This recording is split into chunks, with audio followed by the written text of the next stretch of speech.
오늘 말씀은 영적 기근에서 벗어나는 열쇠에 대한 설교를 하려고 합니다. 이제 하나님의 음성을 구별하는 법이 이제 부제가 되는데, 오늘은 이제 아모스 8장 11절에서 14절까지 말씀인데요. 또 요 말씀을 가지고 또 함께 풀어가도록 하겠습니다. 여러분, 지금이 어떠한 시대입니까? 실제로 지금은요, 어떤 시대보다도 더 영적 기근의 시대라고 여러분 좀 생각하셔야 될 것 같습니다. 왜 그래요? 우리가 왜 이런 영적 기근의 시대에 살고 있습니까? 우리가 너무 빼앗기는 것들이 너무 많다는 거예요. 아모스 8장 말씀을 보겠습니다. 아모스 8장 11절 말씀을 제가 읽어드리도록 하겠습니다.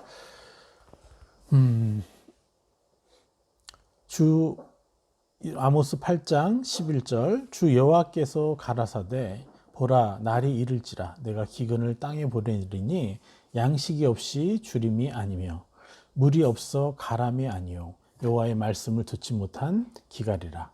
사람이 이 바다에서 저 바다까지 북에서 동까지 비틀거리며 여호와의 말씀을 구하려고 달려 왕래하되 얻지 못하리니 그날의 아름다운 처녀와 젊은 남자가 다 갈아여 피곤하리라.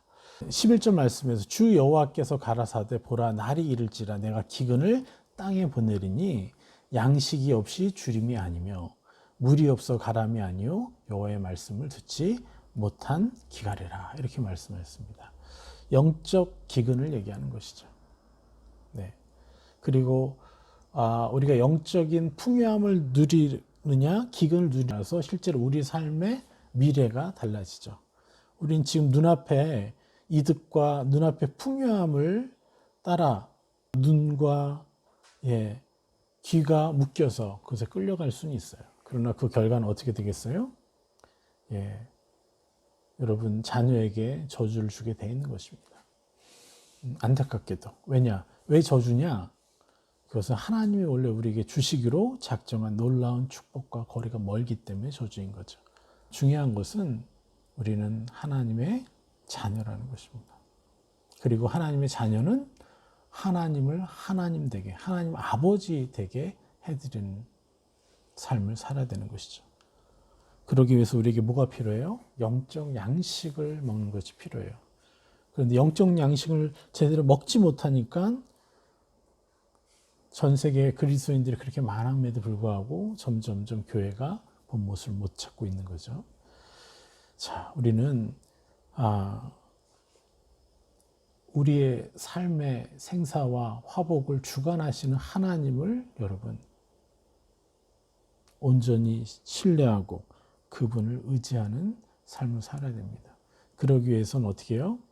이 영적인 기근 가운데 놓여져 있는 우리의 삶을 재정비해야 되는 것입니다.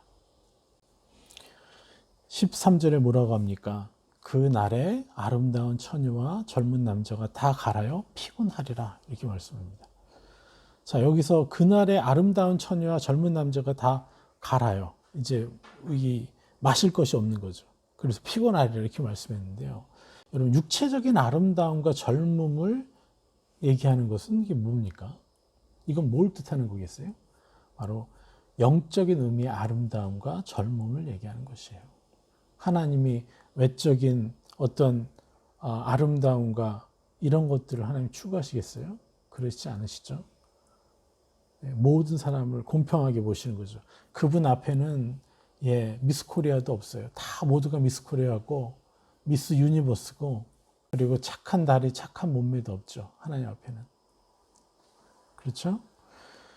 하나님은 하나님의 아름다움과 젊음은 육체를 얘기하는 것이 아니라 바로 영적인 의미의 아름다움, 영적인 의미의 열망을 뜻하는 것이에요. 그래서 젊음이라는 것은 바로 열정, 열망을 뜻하는 것이죠. 그래서 12절에 이렇게 얘기해요. 사람이 이 바다에서 저 바다까지 북에서 동까지 비틀거리며 여호와의 말씀을 구하려고 달려 왕래하되 얻지 못하고. 이게 바로 정말 하나님의 말씀을 겸손히 쫓으려는 태도예요.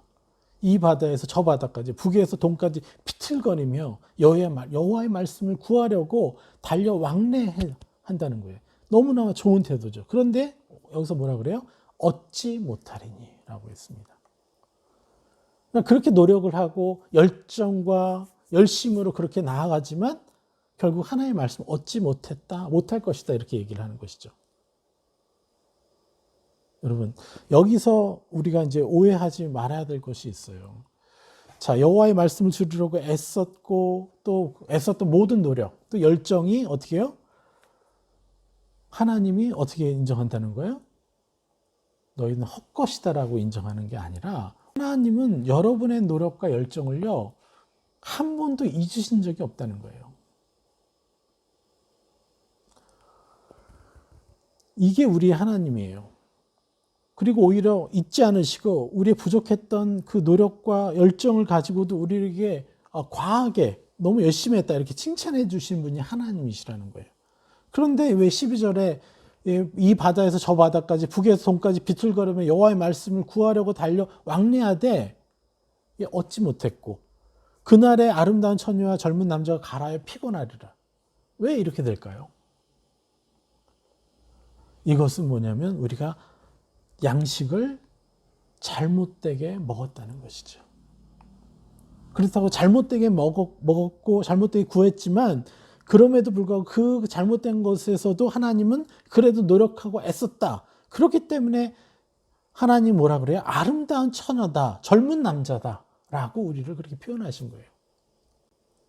여러분이 지금껏 살아오면서 하나님을 알고자 해서 또 하나님을 선신하고자 했던 그 모든 노력과 열심을 뭐라 그래요? 아름다운 처녀와 젊은 남자라고 이렇게 표현하시는 거예요. 하나님이 이것을 인정하신다는 거예요. 헛된 것이 아니라는 거예요. 그러나 얻지 못한다고 했어요. 그리고 피곤하리라고 이렇게 말씀했어요. 이것을 여러분 잘 아셔야 됩니다. 하나님은 우리를 처벌하시려는 것이 아니라 우리의 상태를 바꿔서 더 멋진 인생을 누리게끔 하시려는 것이 하나님의 목적이시죠. 그래서 우리가 비록 잘못된 방법으로 하나님의 말씀을 받았을지라도 그것조차도 어떻게 해요? 인정하시고 상급으로 바라보신다는 거예요. 그러나 하나님이 주시고자 하는 상급은 뭐예요? 더 크고 더 멋진 상급을 주시는 것이 하나님의 바람이시죠. 그래서 우리를 바꾸시려고 이렇게 말씀하시는 거예요. 너희들 수고했지만 나의 의도와는 거리가 멀구나. 이렇게 해라. 말씀하시는 거죠. 그러면서 여기서 가라여 피곤하리라. 왜요? 우리의 그 아름다움, 그 젊음의 그 노력이 어떻게 돼요? 그 효과를 내지 못하니까 가라여 피곤하게 되리라. 이렇게 말씀하시는 거예요. 그 노력과 열정에도 불구하고 이 목마름, 이 가라다는 것이 바로 목마름이죠. 생명수를 얻지 못한다는 거죠. 그 결과 피곤해지는 거예요. 그래서 이 피곤하다는 것은 이 원어로 알라브, 약해지다라는 뜻이고 가리우다라는 뜻이고요. 겉을 꾸며 속이다라는 뜻을 가져요. 여기서 우리가 영적으로 생명력이 약해지니까 짜증나죠, 화나죠, 분노하죠, 억울하죠. 점점 그렇게 되는 거예요. 그래서 관계가 깨어지는 거죠. 우리가 생명수를 계속해서 받을 때 어떻게 돼요? 우리는 힘이 넘쳐서 어떤 사람들로부터 오는 도전과 공격과 이 모든 것들을 어떻게 해요? 하나님의 시야라 보고 저 사람과 저 사람을 조종하는 악을 분리시켜내서 우리가 공격할 수가 있죠. 사람은 사람을 온전히 우리가 인정해주고 축복해주고 우리가 섬겨주고 또 그 사람을 공격하는 악에 대해서는 우리가 공격할 수 있죠. 그런데 그렇게 하지 못하다는 거예요. 피곤해진다라는 거예요. 이 피곤해지리라라는 말씀에 굉장히 중요한 뜻이 뭐냐? 아까 얘기했죠. 겉을 꾸며서 속인다라는 뜻이 있다는 거예요. 이 말씀이 여러분 이 뜻에 주목해야 돼요. 우리가 신앙생활을 할 수 있어요. 종교생활을 할 수 있어요. 겉으로 거룩한 척 할 수 있어요. 그리고 성경도 많이 읽을 수 있어요. 기도도 할 수 있어요. 금식도 할 수 있어요. 그런데 우리 안이 채워지지 않는 거예요. 하나님의 기쁨과 하나님의 완전한 어떤 능력, 하나님이 나를 사랑하는 그 깊은 마음이 안 느껴져. 그러니까 자꾸 내가 뭘 했다. 난 이런 사람이다. 난 이렇게 행하고 있다. 겉을 자꾸 꾸미는 거예요.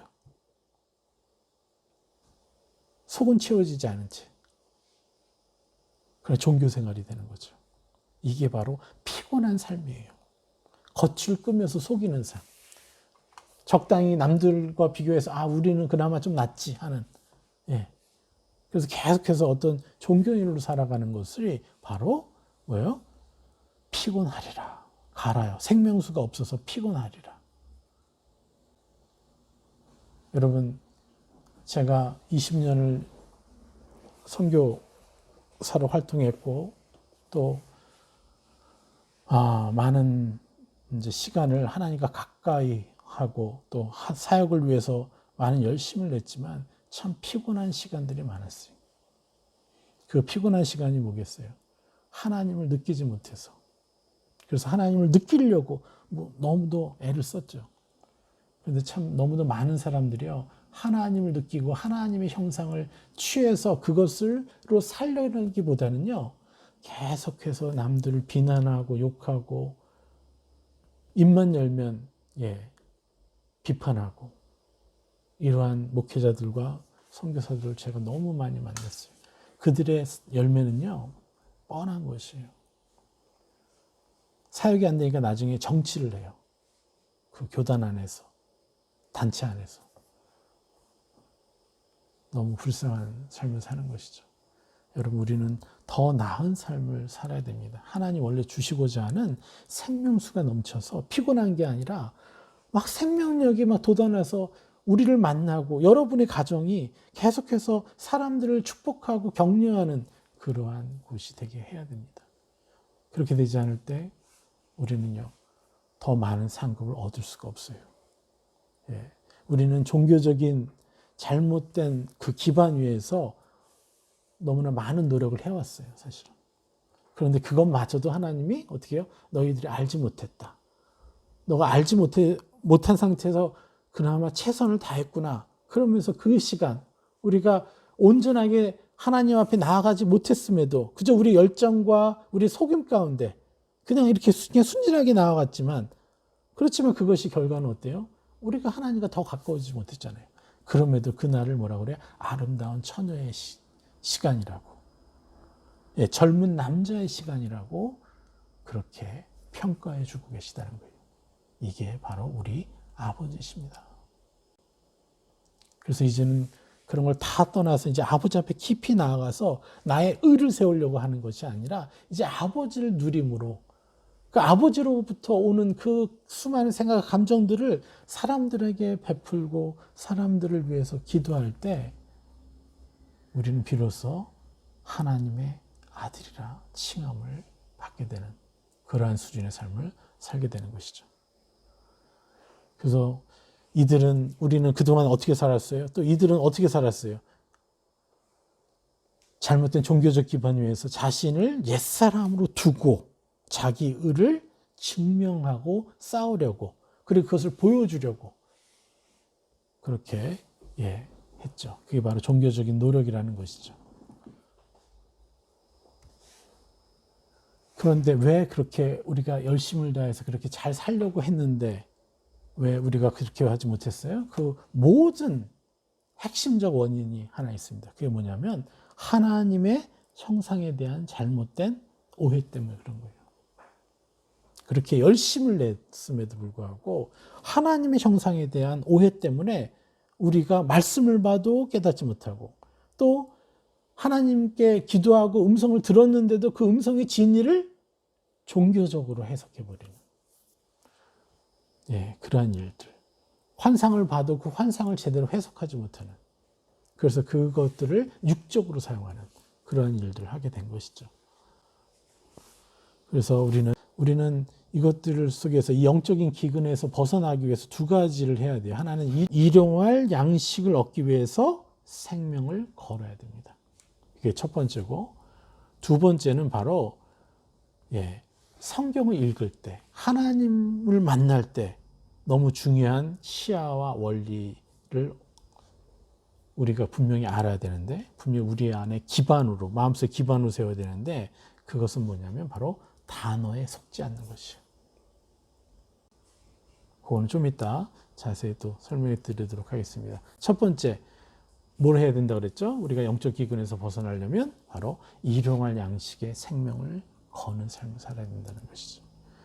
예, 우리 주기도문 마태복음 6장 11절에 뭐라고 하십니까? 예수님께서 이렇게 기도하라고 하셨죠. 우리의 기도에 있어서 가장 중요한 기도 뭐예요? 오늘날 우리에게 일용할 양식을 주옵시고. 예. 하나님에게 어떻게 한다고요? 일용할 양식을 달라고 구하라는 것이에요.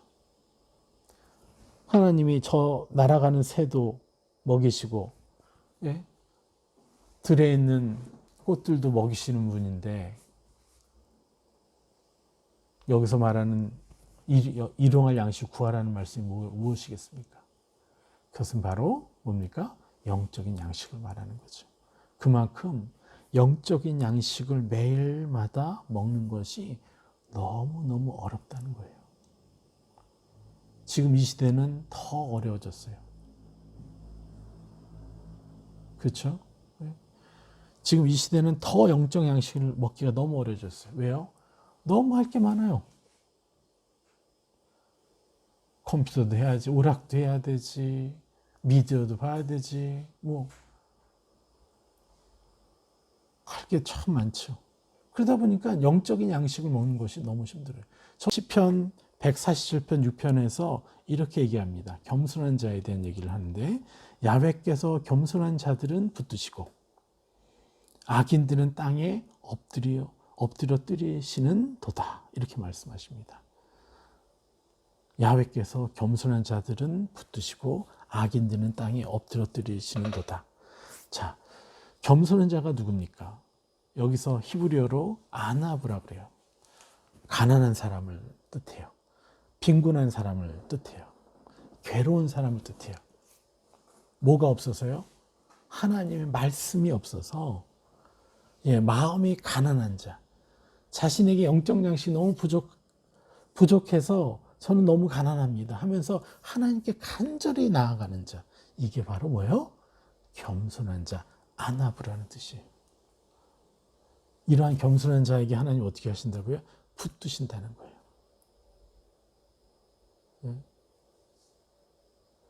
우드, 애워싸다라는 뜻이에요. 회복하다, 훈계하다, 강하게 말하다. 그러니까 겸손한 자는 하나님이 붙들어 주시고 훈계시켜 주신다는 거예요. 우리의 잘못된 것도 더 민감하게 깨달을 수 있게 하시고 회복시켜 주신다는 거예요. 그러니까 계속 이들은 더 변화되는 거죠. 하나님의 아들의 수준, 자녀의 수준을 계속해서 성장해 가는 것이죠. 이게 바로 겸손한 자에게 오는 축복이에요. 그럼 이들이 산 120년의 시간 안에서의 그 시간이 어떻게 해요? 저 영원한 시간 동안 엄청난 상급이 되겠죠. 그리고 이들을 통해서 얼마나 하나님의 시야로 사람들을 보게 하고 사람들을 축복하겠어요. 이들을 통해서 하나님은 이 땅에 수많은 빛과 소금을 전달해 줄 수 있겠죠. 그래서 너무 감사해요. 그래서 저를 만나고 또 이렇게 교제하는 사람들은 점점점 말이 정화가 돼요. 짜증내던 입술이 줄어들고 한탄하는 말이 줄어들고, 그럼 어떻게 하면 저 사람을 축복할까요? 심지어 지금 나를 공격하고 있는 그 사람을 향해서도 하나님 저들을 위해서 어떻게 기도할까요? 이렇게 바뀌어가는 경험들을 하고 있다는 것이죠. 그래서 겸손한 자를 하나님 붙드시는데, 그 겸손한 자가 누굽니까? 나는 하나님의 양식이 없이는 나는 하루도 살 수 없습니다. 그리고 더 나아가서 이제 우리가 성경 말씀을 뿐만 아니라 우리 길을 거니면서 어디에 있건 계속해서 하나님의 말씀을 들으려고 묻고 질문하고 교제하고 하나님께 가져가는, 그러한 거기서 받는 이 말씀, 레마의 말씀이죠. 이 레마의 말씀을 듣고자 노력하는 자, 이게 바로 겸손한 자죠. 근데 여기서는 악인들에 대해서 얘기해요. 악인의 원어는 라샤. 근데 이 라샤는 좀 오버했어요. 이 라샤를 악인이라고 말할 필요가 없는데, 이 라샤는 불경건하다는 뜻이에요. 죄 있는, 죄를 범한 이런 뜻이고, 가장 심하게 얘기한 것이 더 나아가서 악인, 사악한 이런 뜻이에요. 그러니까 여기서는 이 문맥상에서 겸손한 자의 반대를 악인이라고 말하기보다는 어떻게 해요? 불경건한 자로 표현하는 게 훨씬 더 낫겠죠. 우리가 겸손하지 않는 그것이 바로 불경건이다 이렇게 얘기하는 거예요. 로고스의 말씀이건 레마의 말씀이건 내가 그 상황 속에서 악의 편에 서서 세상 편에 서서 생각하느냐 느끼느냐, 아니면 그것을 하나님께 가져가서 레마의 음성을 들어서 하나님 말씀을 받고 사는 사람이냐, 여기에 따라 경건하냐 불경건하느냐가 결정되는 거 아닙니까? 하루에도 수십 번 우리가 불경건한 자리에 설 수도 있고요, 경건한 자리에 설 수도 있지 않습니까? 다만 우리가 불경건한 시간을 줄여가고 경건한 시간들을 더 많이 갖는, 하나님의 말씀을 들으려고 우리가 집중하는 그런 시간을 갖는 것이 중요하죠. 불경건한 삶의 대가는 무엇이냐? 바로 엎드려 뜨리시는도다 이렇게 얘기하십니다. 이게 샤펠이라고 하는데 바로 가라앉다라는 뜻이에요.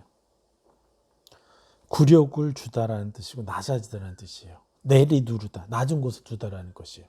그러니까 뭐예요? 땅에 엎드러지다라는 뜻이 뭐예요? 땅의 원리에 묶이게 되는 삶이에요. 심지어는 땅에 탁 바싹 엎드려서 땅이 말하는 것을, 것에 순종하는 삶. 땅의 원리에 무릎 꿇는 삶. 이게 바로 땅에 엎드러지는 도다라는 뜻인 거예요. 그 세상 사람은 이렇게 해야 돼, 저렇게 해야 돼, 이럴 때 거짓말해도 돼, 저럴 때 뭐 해도 돼 하는 식으로 자기의 이익을 위해서 세상에 어쩔 수 없이 행하는 그런 원리들, 이것대로 우리가 무릎 꿇고 거기에 끌려다니는 게 바로 땅에 엎드러지는 거죠. 땅에 엎드러질수록 어떻게 돼요? 하나님의 음성을 듣기가 너무 힘들게 되겠죠. 경건한 삶을 사는 자, 내가 마음이 가난해서 아버지 말씀이 필요합니다, 이런 태도보다는 이것도 괜찮은데, 이것도 적당한데, 이렇게 살아가는 것이죠. 여러분, 전에도 한번 말씀드렸잖아요. 영국이 아니라 미국 뉴욕에 노숙하던 사람이, 노숙자가 자기 친척들의 유산을 받았어요. 남은 생존자가 자기밖에 없어서 막 수십억 원짜리 그림도 있는 맨하탄의 최고급 아파트, 엄청난 재산을 물려받았는데 나중에 찾아가 보니까 그 사람이 다시 길거리에 있는 거예요. 자기한테 너무 어울리지 않는 거야, 이게. 그냥 노숙이 편한 거예요.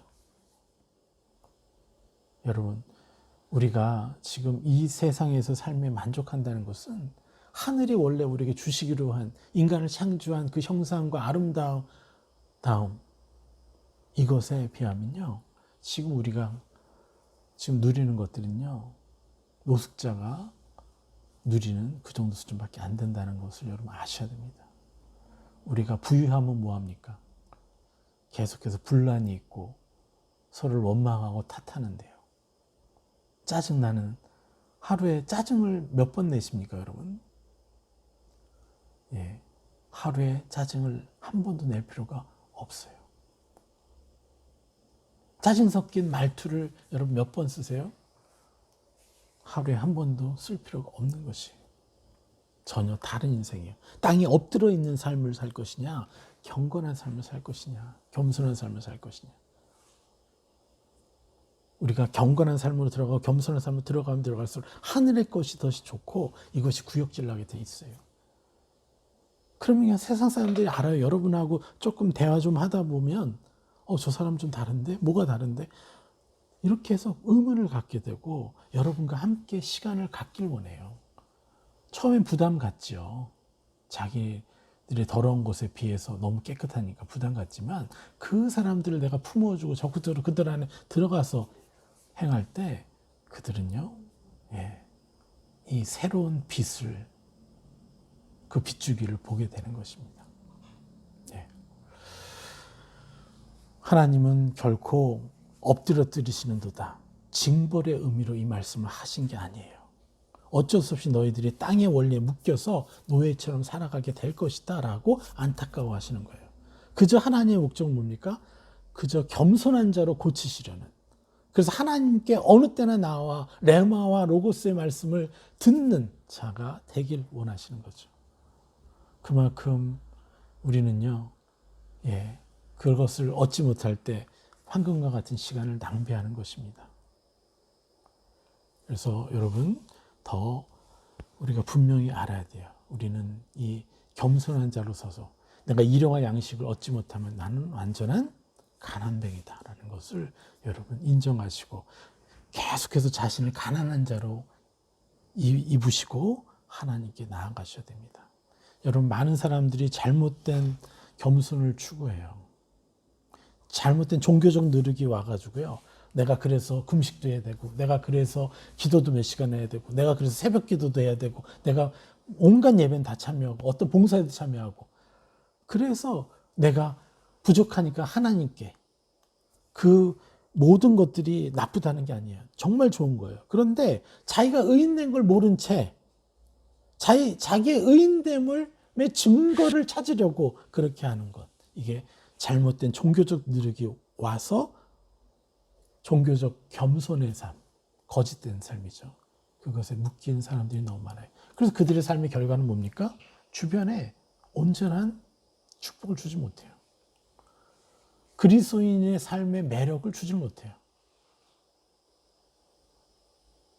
이런 결과를 얻게 되는 것이죠. 우리는 진정으로 잘못된 겸손이 아니라 완전한 겸손에 이루어야 된다는 것입니다. 그래서 여러분, 일용할 양식을 먹는 것에 정말 최선을 다하셔야 되고요.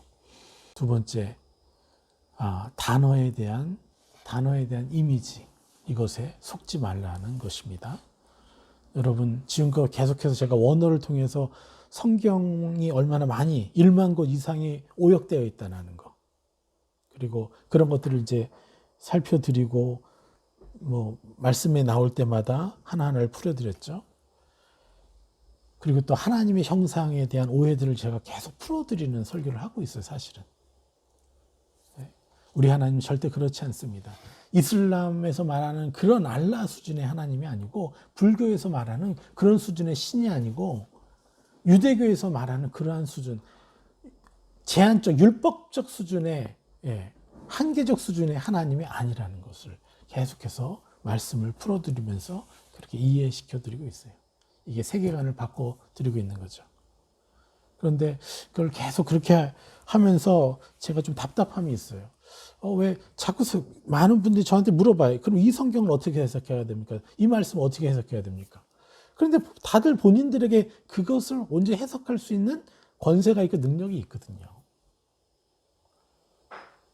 그래서 이것을 좀 온전히 좀 아셔야 되는데 하면서 제가 생각나서 여러분들한테 이 원리를 좀 하나를 알려드려야 되겠구나. 전에도 몇몇 분들은 제가 말씀드렸을 텐데요. 이번에 확실히 이 원리를 좀 알고 말씀을 볼 때, 그러니까 레마나 로고스의 말씀을 볼 때, 들을 때 이 원리를 알면요, 더 하나님을 깊이 만나고 여러분이 젊은 아름다운 처녀, 또 젊은 남자의 시기를 거친 것에 비하면 받은 열매가 너무 작은 그런 삶이 아니라, 진짜 우리가 하나를 노력하면 10배를 얻는, 100배를 얻는 그러한 말씀의 원리, 말씀 보는 원리, 이거를 여러분 오늘 명확히 아셔야 될 겁니다. 그것을 좀 가져가길 원합니다. 그 원리가 뭐예요? 바로 단어에 속지 말라라는 거예요. 우리가 성경을 백독한다고 해서 그렇지만 어떻게 해요? 우리 삶이 변합니까? 제가 안타까운 것은 그렇지 못한 사람을 더 많이 봤다는 것이죠. 그래서 가장 이제 여러분들이 온전히 하나님의 말씀을 받기 위해서는요, 이 단어를 온전히 파악해야 돼요. 그 단어를 파악하는 것은요, 엄청난 지식이 필요한 게 아니에요. 그냥 여러분이 인간으로서 가지고 있는 기본 형상, 아름다운 것은 이런 것인데 원래 인간은 이렇게 살아야 되지 않아? 또 여러분이 부모가 됐다면 더 완벽해요. 부모가 가진 무조건적인 사랑, 이러한 그것이 기본적으로 있기 때문에 여러분이 단어를 보면서도 알 수가 있다는 것이에요. 그게 뭐냐? 바로 한 단어를 볼 때 하늘 차원의 뜻으로 볼 것이냐, 아니면 육적 수준의 뜻으로 볼 것이냐, 이 차이가 있다는 거예요. 하늘 차원은 뭐예요? 하늘 수준의 뜻. 육적 수준은 세상이 말하는 원리.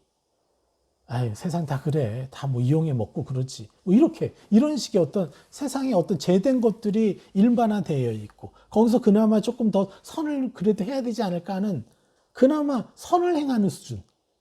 하늘 수준은 그거와 차원이 다르거든요. 늘 말씀드리지 않습니까? 예? 우리가 간음이란 부분도 뭐예요? 완전케 된 율법은 뭐예요? 마음속에 음욕을 품는 것조차도 허용하지 않는 게 간음하지 않는 거라고 했습니다. 간음이라는 게 뭐라고요? 그러니까 마음속에 음욕만 품어도 간음이라고 했지 않습니까? 우리가 기본적으로 하늘 수준과 육적 수준은 다른 것이. 보십시오. 우리 쓰여진 원어의 단어들을 잘못 번역할 때 우리가 문제들이 많이 일어나죠. 그 결과 어떻게 해요? 하나님을 두려운 하나님으로, 심판하시는 하나님으로 그렇게 여겨왔잖아요. 심판하시는 하나님, 두려운 하나님은 바로 이슬람이 말하라고, 이슬람을 통해서 사단이 주입시키고자 하는 하나님의 이미지죠. 그런데 그리스도인들 안에 너무 많은 분들이 심판하는 하나님, 그리고 두려운 하나님을 감정 깊이 가지고 있다는 사실이에요. 제가 전에 말씀드렸죠. 하늘 수준으로 그 단어들을 살펴봐야 된다고 전부터 말씀드렸지만, 세상은 기본적으로요, 세상의 원리는요, 사랑과 긍휼과 축복에 한계가 많아요. 많이 빠져 있어요, 그게. 근데 하나님은 기본적으로 무엇을 말씀하시고 무엇을 행하시더라도 무조건적인 사랑과 긍휼과 축복의 기반 위에서 모든 걸 말씀하시고 행하신다는 것이에요. 그래서 인간 수준의 기반으로 어떤 원리로 그분의 말씀을 해석하면 안 된다는 거예요. 더 높은 차원으로 봐야 된다는 거죠. 그래서 전에도 말씀드렸죠. 질투하신 하나님. 질투하신 하나님이 나는 질투하는 하나님이다. 이렇게 말씀하셨잖아요. 그러면 도대체 그 질투라는 단어를 한번 생각해 봅시다. 이건 문장으로 봐야 될 텐데, 하나님은 자기를 질투하는 하나님이라고 그랬어요. 세상의 질투는 뭐예요? 인간 수준에서의 질투는 찌질한 거죠. 상처가 있고 미움이 뒤섞인 질투죠. 인간 수준의 것은. 근데 하늘 수준의 질투는 뭐예요? 오히려 엄청난 사랑의 표현이죠. 그 위대한 하나님이 내가 뭐라고 나 때문에 질투하신대요. 여러분이 뭐라고 그 하나님이 여러분 때문에 질투하시는 상처를 입어야 됩니까? 그건 뭡니까? 내가 너를 너무너무 사랑한다 라는 반증이잖아요. 문맥으로 보면 그렇게 하나님은 자신 질투의 하나님이다 라고 표현하실 때 우리에 대한 사랑을 얘기하시는데, 인간적인 수준에서는 저봐 질투하신대, 나 한 대 치시는 거 아니야? 두려워하는 거예요. 그게 단어와 문장에 대한 육적 수준의 시야인 거죠. 또 사랑. 사랑은 어떻습니까? 조건적인 사랑이 있고 무조건적인 사랑이 있죠. 조건적인 사랑은 뭐예요? 이기적인 사랑이죠. 그거는 세상 수준의 사랑인 것이죠. 그러나 이 세상에 어떤 부모도 자기 자식을 향해 사랑하는 그분들이 가장 고귀한 사랑이라고 하지만, 그것보다도 더 차원이 다른 무조건적인 사랑은 인간이 할 수 없고 하나님만이 하실 수 있는데, 하나님의 사랑은요, 이 무조건적이고 완전한 절대적 사랑인 거죠. 그래서 사랑이라는 단어도 하나님의 사랑과 인간의 사랑이 다른 거잖아요. 내가 너를 사랑한다. 그래, 너가 잘하면 내가 이거 줄게. 이건 하나님이 아니죠. 사단이 종교를 통해서 얘기하는 거죠. 또 인내, 하늘 수준의 인내, 무한대의 인내죠. 그러나 인간 수준의 인내는 뭐예요? 한계적이고 조건적인 인내죠. 또 미워하시는 하나님이요? 예, 그 미움 안에 인간이 미워한다. 얄짤없죠, 진짜. 딱 너가 이랬어, 저랬어 하면서 미워하는 거죠. 그런데 하나님이 미워하신다. 이것은 사람을 미워한다는 게 아니라 사람들에게 악하게 하는 또 다른 어둠을 미워한다는 것이죠. 또 에서는 미워했다. 예, 이것도 전에 한번 말씀드렸는데요. 하나님의 미움은요, 기본적으로 사랑과 그리고 무조건적인 희생과 그 사랑, 긍휼이 꽉 차 있는 위에서 우리 미움이라는 단어를 쓸 수 있는 거예요. 하나님은 어떠한 단어를 쓰시더라도 이 기반 위에서 이걸 쓰신다는 거예요. 그래서 우리는 이걸 오해하지 말아야 된다는 거예요. 그래서 우리가 이것을 못 느끼면요, 하나님의 감정이 안 느껴져요. 그래서 우리는 하나님의 감정을 깊이 누리는 사람이 돼야 돼요. 이런 사람에게는요, 어떠한 단어들, 성경 속에서 부대끼는 것, 하나님의 형상과 좀 같지 않은 것 같은 그런 것들이 걸려지게 되어 있어요. 그래서 여러분들은 계속해서 뭘 해야 돼요? 어떠한 단어일지라도 하늘 수준의 그 의미와 인간 수준의 의미와 분리해서 바라봐야 된다는 것이죠. 그러면 구약의 말씀들, 특별히 두렵고 떨리는 말씀들이 많이 있는데요. 그 함정에서 벗어날 수 있습니다. 그래서 우리가 초신자들에게는 구약을 먼저 읽지 말고 신약을 먼저 읽으라고 하는 이유가 뭐예요? 기본적으로. 우리가 기본적으로 교회에서 그렇게 가르치지 않습니까? 양육하기 위해서 먼저 신약부터 읽어라. 그 이유가 신약의 그 희생과 사랑의 그 무조건적 하나님의 사랑을 기반으로 구약을 보라는 거죠. 오늘도 제가 아모스 말씀을 풀어드렸지만 이렇게 잘못 오해될 수 있는 영역이 많죠. 오늘도 하늘 수준과 땅 수준의 차이를 여러분 분명히 이제 구별해야 된다는 거예요. 각 단어마다 하늘 수준과 땅 수준으로 그 의미가 달라진다는 것. 이걸 명심하시면서 말씀을 보시라는 거예요. 그렇게 보지 않을 때 어떻게 돼요? 우리가 말씀을 보고도 은혜를 받지 못하고 말씀을 듣고도 공격으로 받아들이고 설교를 듣고도 공격으로 받아들인다는 거예요. 그래서 시험거리가 되죠. 그 귀한 시간을 투자해서 말씀 보고 설교를 듣는데 오히려 시험이 든다는 거예요. 그래서 우리가 사실은 노력은 했지만 제대로 열매를 얻지 못한 것이죠. 아무리 여러분들을 탓하고 원망하는 말을 할지라도요, 그 안에서 하나님은 나에게 무엇을 축복하시려고 하십니까? 이 말씀을 주십니까? 이것에 여러분들이 집중하셔야 되죠. 이것이 굉장히 중요하다고 말씀드립니다. 우리는 어디에 속했습니까? 하늘에 속한 사람이잖아요. 그렇죠? 그러니까 하늘에 속한 수준의 것을 받아야죠. 이 땅에 속한 수준을 받는 것이 아니라. 그래야 다스리고 정복할 수가 있죠. 육적으로 종교적 수준으로 받아들이면 어떻게 돼요? 그냥 겉만 내가 가꾸는 육적인 것에 갇혀있는 종교적 삶을 살게 되는 것이죠. 여러분 이것을 기억하십시오. 그의 종교 수준은 하늘 수준이 아니다. 이렇게 여러분들 명확하게 이해하셔야 된다는 거예요. 요엘서 2장 12절은 이렇게 얘기합니다. 여호와의 말씀에 너희는 이제라도 금식하고 울며 애통하고 마음을 다하여 내게로 돌아오라 하셨나니 13절 너희는 옷을 찢지 말고 마음을 찢고 너희 하나님 여호와께로 돌아올지어다. 여러분 많은 유대인들은 뭘 찢었어요? 옷을 찢었어요. 자기가 잘못했다고. 그런데 하나님 뭐라고 합니까? 마음을 찢으라는 거예요. 이게 우리가 그렇게 많은 시간 노력하고 수고했어도 우리가 변화되지 못했던, 교회가 세상의 빛과 소금 역할을 하지 못했던 이유는요, 자꾸 옷을 찢는 거예요. 외적인 행위로. 우리의 마음을 찢고 우리의 옛사람을 벗어버리고 세상에 입게 되면 우리 저절로 행동이 바뀌는데요. 여러분들 이것을 이해하십시오. 그래서 결론을 얘기하면 우리는 영적인 기근에서 벗어나기 위해서 무엇을 해야 되냐?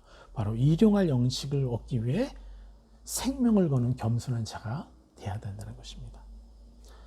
헛된 노력과 열정에서 벗어나기 위해서 하나님의 시야로 어떻게 해요? 하나님의 시야와 마음으로 하나님과 교제해야 되고 말씀을 보고 또 듣고 느낀 것을 분별해야 된다는 것입니다. 그 핵심이 무엇이라고 그랬죠? 하늘 수준과 땅의 수준의 차이를 인정하라는 거예요. 그 단어와 문장에서 말하는.